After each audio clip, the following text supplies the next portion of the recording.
One of my favorite things to do in Elden Ring is to try out subclasses I haven't used before, so for this run I'm going to use whips only to see how good they are. To start, I grabbed the Wet Blade from Gatefront, then got Torrent. I picked up the Determination Ash of War on the way to Castle Morn. Inside the castle, I grabbed the Twin Blade Talisman to buff the end of my Power Stance whip attacks. I then grabbed the whip at the bottom of the castle. I grabbed all the Sacred Tears in Liurnia and grabbed the Strength Tier before killing the Knight for the Golden Vow. As per usual, I never ended up using it. I saved my good friend Alexander to settle my conscience after the last run.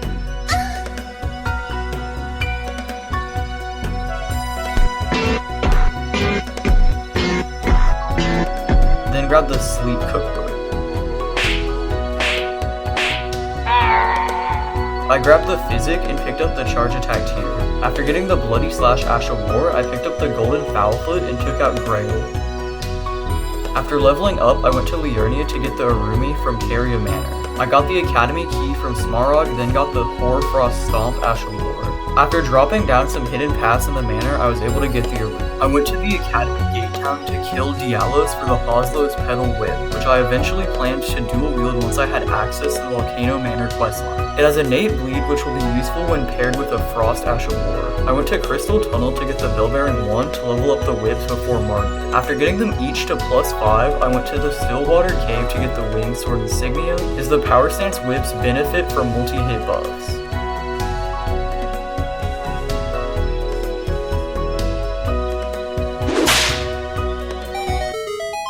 I went into the Margit fight and beat him first try. The whips and frost did good damage, although the poise damage on the whips didn't seem to be very good. After some embarrassingly bad dodges, he went down.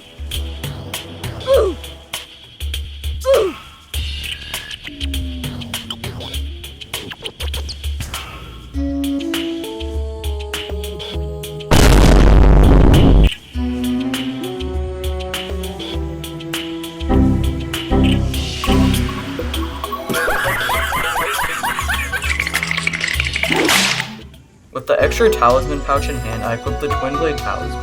Next, I killed the Putrid Avatar and Kaled to get the Stamina Regeneration Crack tier for my Physic. I went through the Ruined Precipice to pick up Smithing Stones and kill the Magma Worm for runes. Makar was pretty tanky, but with some patience I was able to win.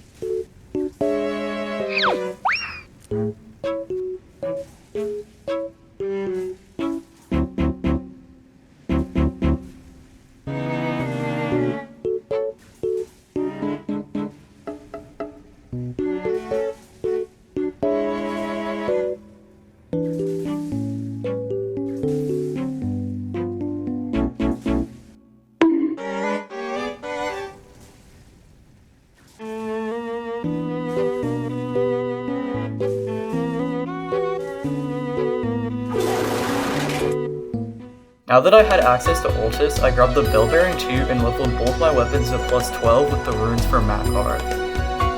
With my powered up whips, I went to the Rot Cave and killed the Clean Rot duo for the Golden Scarab Talisman.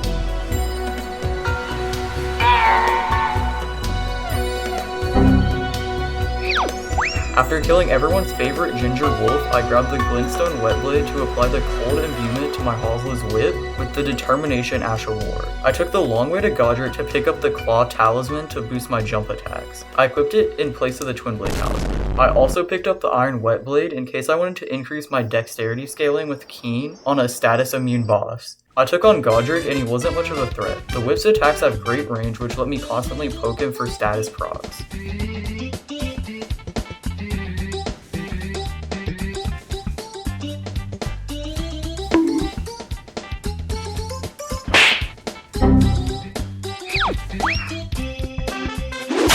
At the start of the second phase, I got several procs and finished him off easily after.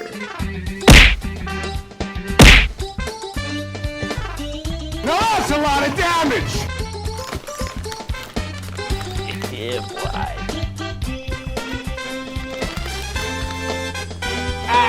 After Godric, I went straight to Renal. The first phase was no issue, and the second phase wasn't much harder. The whip stunned her out of all of her attacks, so I just had to chase her around for a while until she died.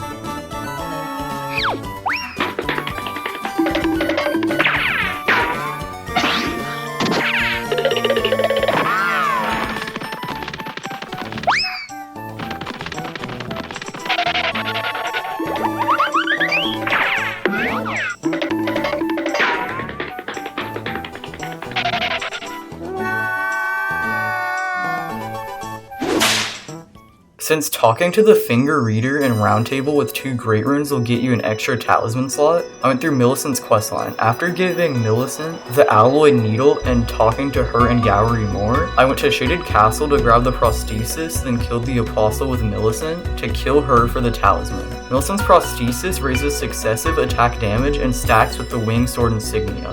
After getting the talisman, I talked to the finger reader for the extra slot and equipped it. I killed Aziz for some extra runes, then took out the tree sentinel. He was pretty easy going down on the 3rd try. I just had to play patiently for the win.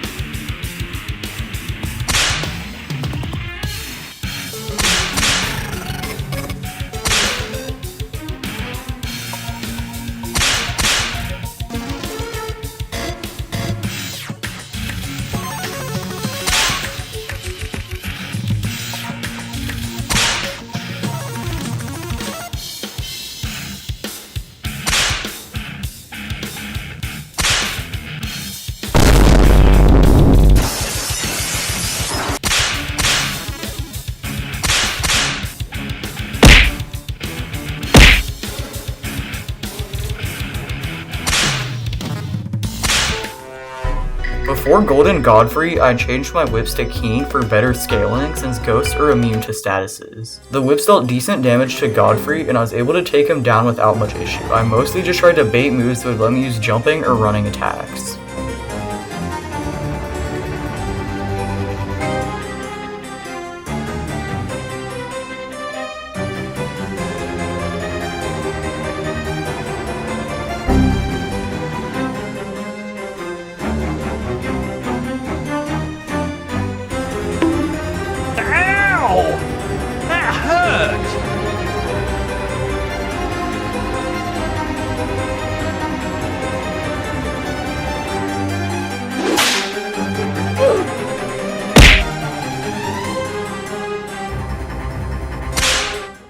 After Godfrey, I fought Radon. He took me a while to beat as he does lots of damage and needed big windows to get status crop. I mostly just ran into him to attack, and after a while of trying, he went down.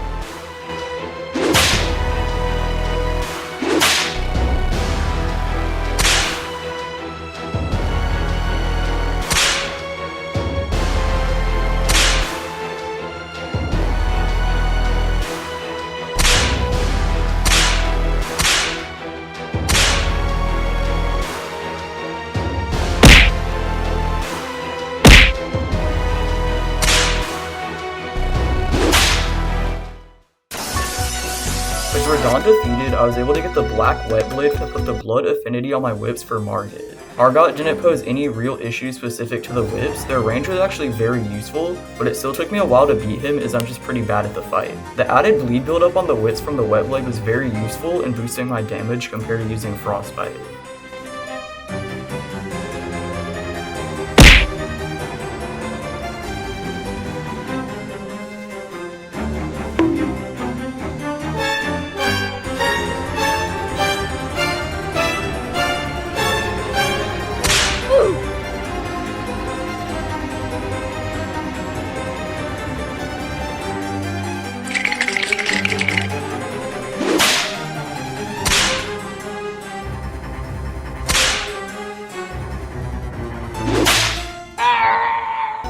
I wanted to use 2 Hoslow's whips as they have innate bleed, so if I switch them to a Cult with the Black Wet Blade, they'll get good scaling with Arcane and more bleed buildup from leveling it. To fight Juno Hoslow, I had to do the Volcano Manor questline. After killing the first 2 NPCs, I killed Juno and got the whip. I leveled the whip to plus 18, then re-spec'd at Renala for an Arcane build. I fought Vike for some extra runes. Fire Giant was annoying as always. The first phase went by fine, it was maybe a little slow, but the whips and bleed did good enough damage.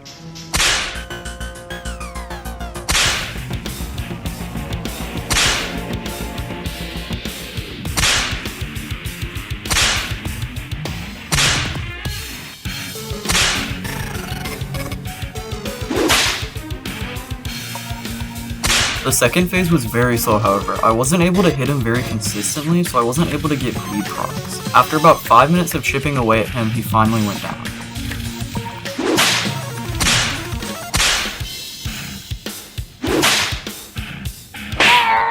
Next was Godskin Duo. The whip's damage wasn't good enough to take out each Godskin before they could wake up, and since this fight is abject garbage, I just used Bernal and was able to win without much issue.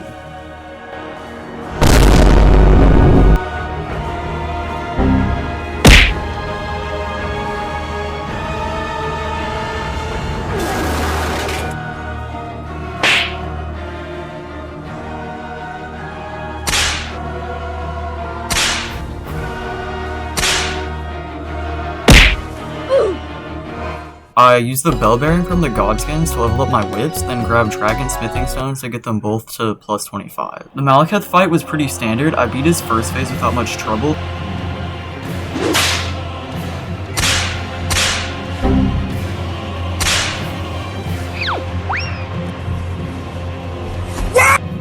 Then just patiently waited for openings and took him down in the second.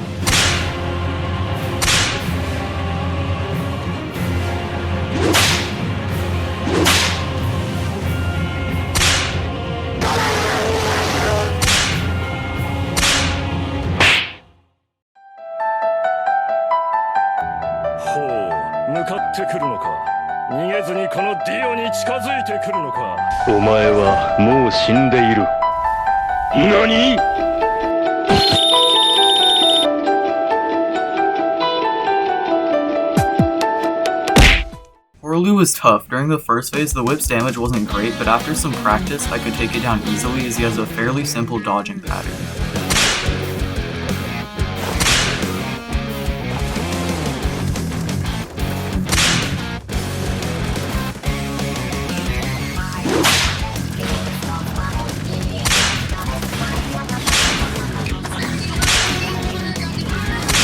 The second phase was pretty hard. My whips couldn't stagger him during the opening or when he roars partway through, so I ended up using the strategy of tanking grabs and punishing them to get hits in to bring him down.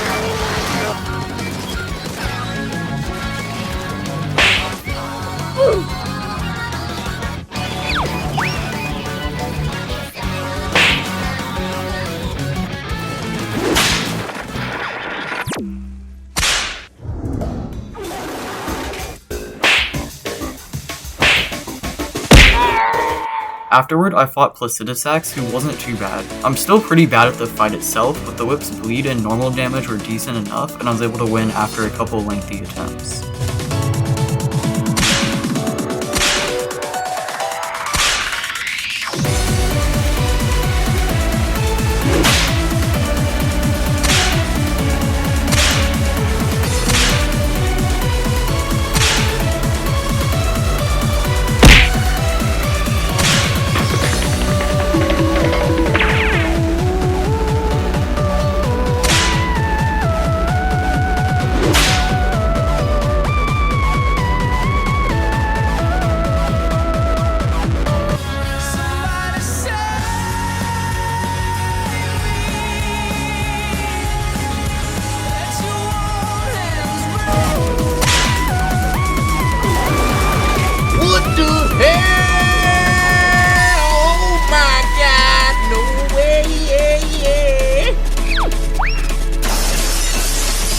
I killed Commander Nile, who went down pretty easily, for the Haligtree Medallion to get the Thorny Crack tier from a putrid avatar in Kaelin. Next, I took down Radagon and Elden Beast. Radagon was pretty easy. Despite his bleed immunity, the whip still took him down quickly and attacked fast enough to easily weave through his attacks.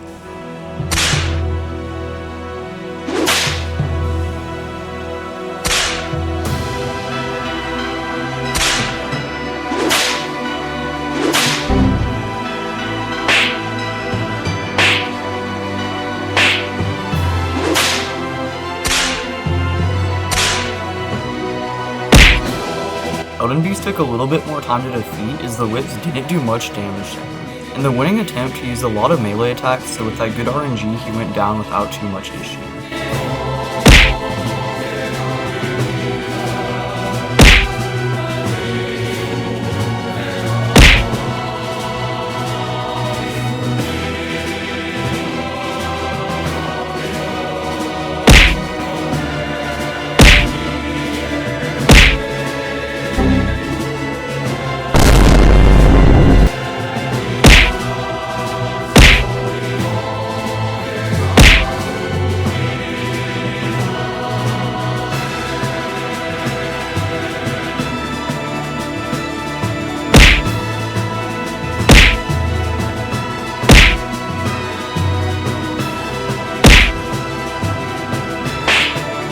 After Elden Beast, I took on Mode. The first phase was simple, I essentially just skipped it by locking him into using the countdown moves.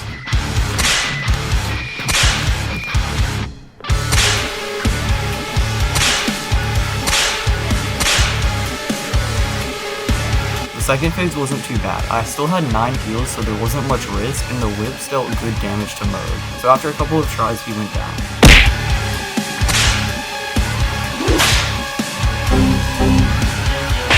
Loretta was annoying as always, but I just traded with her and took her down without much issue. Melania was pretty easy, at least by Melania standards. The combination of the whip stunning her out of attacks and having long range meant I could keep hitting her before she could even attack me.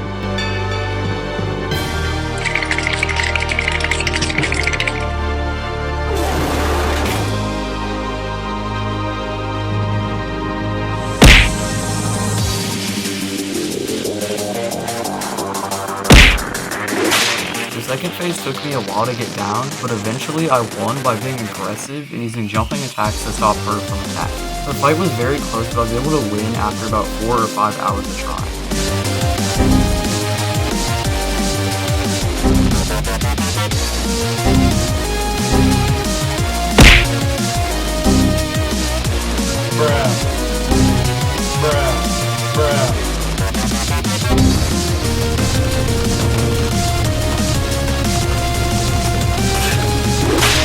Thank you all for watching this video. I put a lot of effort into it, so I'd really appreciate it if you like and subscribe, and please comment any future challenge run ideas.